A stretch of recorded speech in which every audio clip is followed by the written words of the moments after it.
Hello students, continuing our discussion on the chapter depreciation, session number 10. This is the last session on the chapter. As usual in the beginning, let us recall what we were studying in the previous class. We have solved in the previous class a problem on the computation of depreciation. Then what we are going to discuss today? ಇವತ್ತು ನಾವೇನು discuss ಮಾಡ್ತೀವಿ ಹಾಗಾದ್ರೆ ಅನ್ನೋದಾದ್ರೆ we are going to solve one more problem on the computation of depreciation allowed.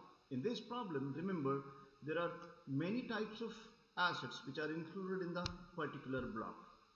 Okay, in the beginning, we will just read the problem. This is the problem which is taken from the question paper of Mangalore University. So let us first read the problem.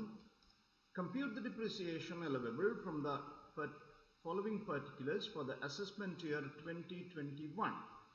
You are given with the assets, their written down value as on 1/4/2019 and the rate of depreciation. So the assets and the written down value and the rate of depreciation are building 16,80,000, which comes under the block of building only, and the rate applicable to it is 10%. The next is plant and machinery. Written down value is 64 lakhs. The rate of depreciation is 15%. Plant and machinery again, 4 lakh. The rate of depreciation applicable to this plant and machinery is 30%. Typewriters 1,10,000. Rate of depreciation is 15%. Then scooters and bikes 2,20,000 and the rate is 15%. Motor car 4,50,000, the rate of depreciation is 15%.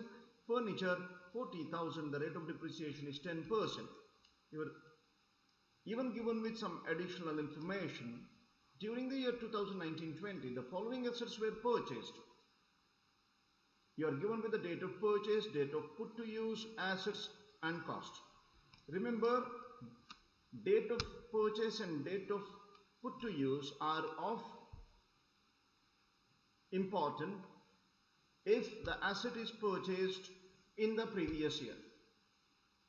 When the asset is purchased in the previous year, you have to consider to calculate the rate of the amount of depreciation, the date of put to use.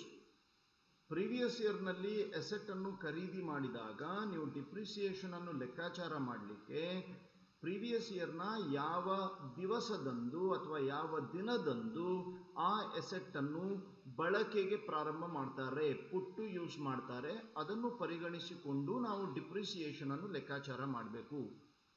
ಈಗ ನೋಡಿ, 1 June 2019ಕ್ಕೆ foreign car purchase ಆಗುತ್ತೆ, but ಅದನ್ನು ಬಳಕೆ ಪ್ರಾರಂಭ ಮಾಡಿದ್ದು 10 ಜೂನ್ನಿಂದ. 1,60,000 ರೂಪಾಯಿಯ foreign ಕಾರನ್ನು ಖರೀದಿ ಮಾಡ್ತಾರೆ. 15% ಡಿಪ್ರಿಸಿಯೇಷನ್ನ ಬ್ಲಾಕಲ್ಲಿ ಬರುತ್ತೆ ಅದು ಅಂತಾದಾಗ ನಾವು ಡಿಪ್ರಿಸಿಯೇಷನ್ ಅನ್ನು ಲೆಕ್ಕಾಚಾರ ಮಾಡುವಾಗ 10 ಜೂನನ್ನು ಪರಿಗಣಿಸಬೇಕಾಗ್ತದೆ. ಅಫ್ಕೋರ್ಸ್ 180 ದಿವಸಕ್ಕೂ ಮೇಲ್ಪಟ್ಟು ಆ ಫಾರಿನ್ ಕಾರು ಬಳಕೆ ಮಾಡಿದಾಗಾಯಿತು ಫುಲ್ ಡಿಪ್ರಿಸಿಯೇಷನ್ ಅಪ್ಲಿಕೇಬಲ್ ಆಗುತ್ತೆ. ಅದೇ ರೀತಿ ಎರಡನೇದಕ್ಕೆ ಹೋಗೋಣ. Trade mark which comes in the intangible block of assets. Intangible block of assets ಅಲ್ಲಿ ಬರುತ್ತೆ. ಖರೀದಿ ಮಾಡಿದ್ದು 2/10/2019ಕ್ಕೆ, ಬಳಕೆ ಪ್ರಾರಂಭ ಮಾಡಿದ್ದು 9/10/2019. 25% ರೇಟ್ ಆಫ್ ಡಿಪ್ರಿಸಿಯೇಷನ್ ಅಲ್ಲಿ ಬರುತ್ತೆ. ಅಂದರೆ ಅಕ್ಟೋಬರ್ನಿಂದ ಪ್ರಾರಂಭ ಆಗಿದೆ, November, December, January, February, March, ಅಂದರೆ 180 ದಿವಸಕ್ಕಿಂತಲೂ ಕಡಿಮೆ ದಿವಸಕ್ಕೆ ಅದನ್ನು ಬಳಕೆ ಮಾಡಿದಾಗಾಯಿತು. ಅದು 25% ರೇಟ್ ಆಫ್ ಡಿಪ್ರಿಸಿಯೇಷನ್ ಕ್ಯಾಟಗರಿಯಲ್ಲಿ ಬರ್ತದೆ. Similarly we have plant which comes under the 30% block of assets. 10 ಜೂನಕ್ಕೆ ಖರೀದಿ ಮಾಡಿದರೂ ಕೂಡ ಬಳಕೆ ಪ್ರಾರಂಭ ಮಾಡಿದ್ದು ನವೆಂಬರ್ನಲ್ಲಿ ಆದ ಕಾರಣ ನವೆಂಬರ್ನಿಂದ ನೀವು ಅಮೌಂಟ್ ಆಫ್ ಡಿಪ್ರಿಸಿಯೇಷನ್ ಅನ್ನು ಕ್ಯಾಲ್ಕುಲೇಟ್ ಮಾಡುವುದಕ್ಕೆ ದಿನವನ್ನು ಡಿಸೈಡ್ ಮಾಡಬೇಕು. ನವೆಂಬರ್ 20 ಅಂತ ಹೇಳಿದರೆ December, January, February, March less than 180 days ಆಗುತ್ತೆ. ಅದಕ್ಕೆ half of the usual rate will be applicable. ಅದೇ ರೀತಿಯಲ್ಲಿ ಇಂಡಿಯನ್ ಕಾರ್ ಖರೀದಿ ಮಾಡ್ತಾರೆ, ನವೆಂಬರ್ನಲ್ಲಿ 15% ರೇಟ್ ಆಫ್ ಡಿಪ್ರಿಸಿಯೇಷನ್ ಅಪ್ಲೈ ಆಗುತ್ತೆ. 3,20,000 ರೂಪಾಯಿ ಬೆಲೆ ಬಾಳುವಂಥದ್ದು. ಬುಕ್ಸ್ ಖರೀದಿ ಆಗುತ್ತೆ ಡಿಸೆಂಬರ್ನಲ್ಲಿ 4ನೇ ತಾರೀಕಿಗೆ, 10ನೇ ತಾರೀಕಿನಿಂದಲೇ ಅದು ಬಳಕೆಗೆ ಪ್ರಾರಂಭ ಬರ್ತದೆ 10,000 ರೂಪಾಯಿ. ಇದಿಷ್ಟು ಅಸೆಟ್ಗಳ ಖರೀದಿಯ ವಿಚಾರಕ್ಕೆ ಸಂಬಂಧಪಟ್ಟ ಹಾಗೆ ಗಮನಿಸಿಕೊಳ್ಳಿ. ಫಾರಿನ್ ಕಾರ್ ಖರೀದಿಯಾಗಿದೆ, ಟ್ರೇಡ್ ಮಾರ್ಕ್ ಖರೀದಿಯಾಗಿದೆ, ಪ್ಲಾಂಟ್, ಇಂಡಿಯನ್ ಕಾರ್ ಮತ್ತು ಬುಕ್ಸ್. ಸರಿ, ನೆಕ್ಸ್ಟ್ ಇನ್ಫಾರ್ಮೇಶನ್ ಏನು ಕೊಟ್ಟಿದ್ದಾರೆ ನೋಡೋಣ.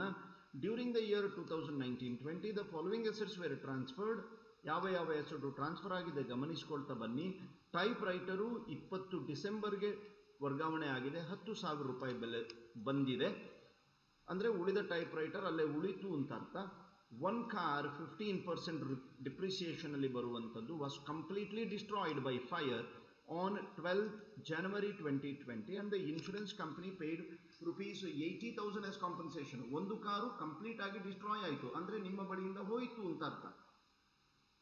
ಅದರ ಬಾಬ್ತು 80,000 ಬಂದಿದೆ ಅಂತ.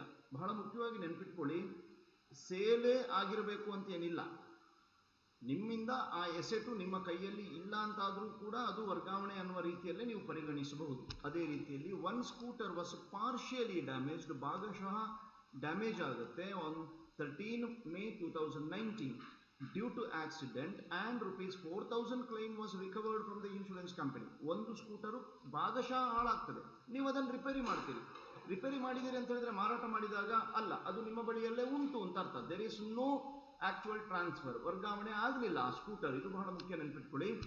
SSC spent rupees 3,000 on its repairs. ಅದರ ರಿಪೇರಿಯ ಮೇಲೆ SSC 3,000 ರೂಪಾಯಿ ಖರ್ಚು ಮಾಡಿದ್ರಂತೆ, ಮಾಡಲಿ ಬಿಡಿ. SSC is entitled to additional depreciation. Additional depreciation ಗೆ SSC ಎಲಿಜಿಬಲ್ ಇದ್ದಾರೆ ಅಂತ ಅರ್ಥ. ಸರಿಯಲ್ಲ? ಹಾಗಾದ್ರೆ ನಾವು ಲೆಕ್ಕಾಚಾರ ಮಾಡ್ತಾ ಬರೋಣ, ಆನ್ಸರ್ ಕಂಡುಹಿಡಿತಾ ಬರೋಣ. ಬಿಲ್ಡಿಂಗ್ ಅನ್ನು ಫಸ್ಟ್ ತೆಕ್ಕೊಳ್ಳುವ. ರಿಟರ್ನ್ ಡೌನ್ ವ್ಯಾಲ್ಯೂ ಕೊಟ್ಟಿದ್ದಾರೆ 16,80,000. ಅಲ್ಲಿ ಏನು ಪರ್ಚೇಸು ಇಲ್ಲ, ಸೇಲು ಇಲ್ಲ, ಹಾಗಾಗಿ depreciation at the rate of 10% 1,68,000 ಬರುತ್ತೆ. Written down value after depreciation will be 15,12,000 ಆಯಿತು. ಬಿಲ್ಡಿಂಗ್ನ ಕ್ಯಾಲ್ಕುಲೇಷನ್ ಮುಗೀತು. Next is plant which comes under 30% rate of depreciation bracket. ಏನಾಗುತ್ತೆ ನೋಡಿ, ರಿಟರ್ನ್ ಡೌನ್ ವ್ಯಾಲ್ಯೂ ಕೊಟ್ಟಿದ್ದಾರೆ 4 lakh, add purchase on 10th June 2019 3 lakh, ಕಳೆದು ಬರುವಂಥದ್ದು value before depreciation ಆಯಿತು.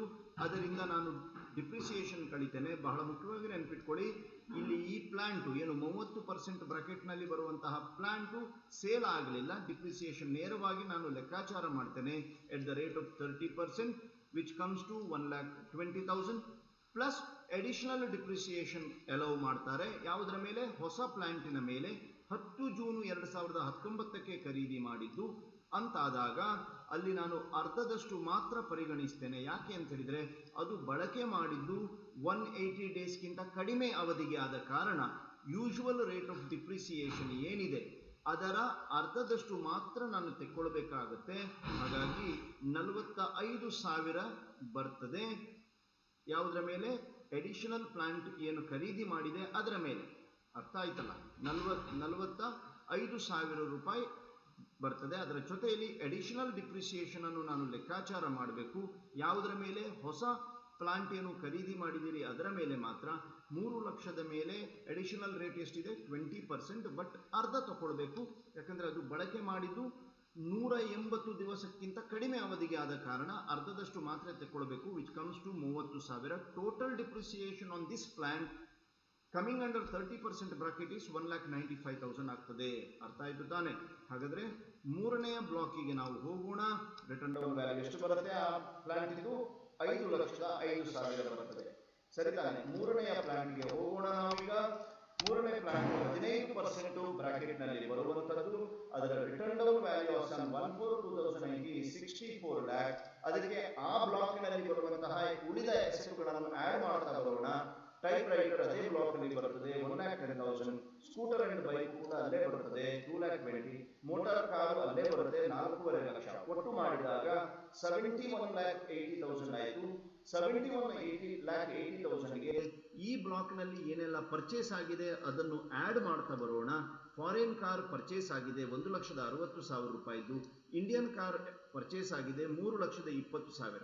ಅವೆರಡನ್ನು ಆಡ್ ಮಾಡಿ ಬರುವಂಥದ್ದೇ written down value before the sale. Sale ಆದದ್ದನ್ನು ನಾವು ಮೈನಸ್ ಮಾಡೋಣ. Less transfer. ಒಂದು ಟೈಪ್ ರೈಟರ್ ಮಾರಾಟ ಆಗಿದೆ 10,000ಕ್ಕೆ, ಮತ್ತೆ ಒಂದು ಕಾರು ಕಂಪ್ಲೀಟ್ ಆಗಿ ಡ್ಯಾಮೇಜ್ ಆಗಿದೆ ಮತ್ತು ಕಾಂಪನ್ಸೇಷನ್ ಬಂದಿದೆ 80,000. ಅವೆರಡನ್ನು ಒಟ್ಟು ಮಾಡಿ ಕಳೆದಾಗ ಬರುವಂಥದ್ದೇ 75,70,000 ಬರುತ್ತೆ. ಈಗ ನಾವು ಡಿಪ್ರಿಸಿಯೇಷನ್ ಅನ್ನು ಲೆಕ್ಕಾಚಾರ ಮಾಡ್ತಾ ಹೋಗೋಣ. ಆನ್ 72,50,000 ಹೇಗೆ ಬಂತು ನೋಡಿ. 75,70,000 ನಲ್ಲಿ ನಾನು 3,20,000 ಮೈನಸ್ ಮಾಡಬೇಕು. Please read this figure as 75,70,000. It's typed as 7,57,000. Please read it as 75,70,000.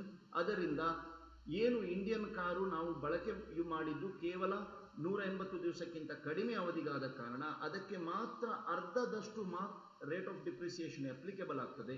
ಉಳಿದದ್ದಕ್ಕೆ full rate of depreciation apply ಆಗುತ್ತೆ. ಹಾಗಾಗಿ 75,70,000 ನಿಂದ ಇಂಡಿಯನ್ ಕಾರ್ನ ಬೆಲೆಯನ್ನು ನಾನು ಕಳೀತೇನೆ. 3,20,000 ಕಳೆದಾಗ 72,50,000 ಬರುತ್ತೆ. ಅದರ ಮೇಲೆ 15% ಅಂತ ಹೇಳಿದರೆ 10,87,500 ಆಯಿತು.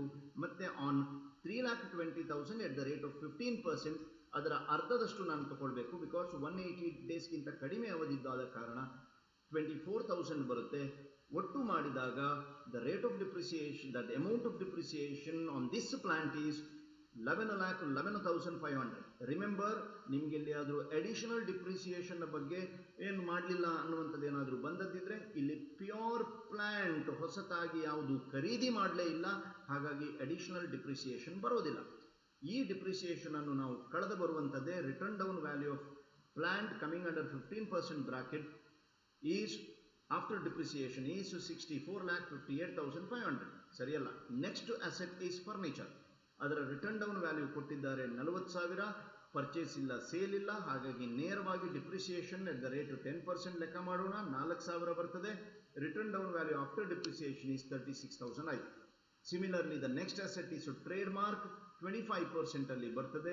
ರಿಟರ್ನ್ ಡೌನ್ ವ್ಯಾಲ್ಯೂ ಕೊಟ್ಟಿದ್ದಾರೆ 50,000 ಲೆಸ್ ಡಿಪ್ರಿಸಿಯೇಷನ್ 25%, ಬಟ್ ಅರ್ಧ ತಗೊಳ್ಬೇಕು. ಯಾಕಂತ ಹೇಳಿದ್ರೆ ಲೆಸ್ ದ್ಯಾನ್ 180 ಡೇಸ್ ಇರುವ ಕಾರಣ 6,250 ಬರುತ್ತೆ. ಸೊ ಕಳೆದು ಬರುವಂಥದ್ದು 53,750. And the last one is book comes under 40% bracket.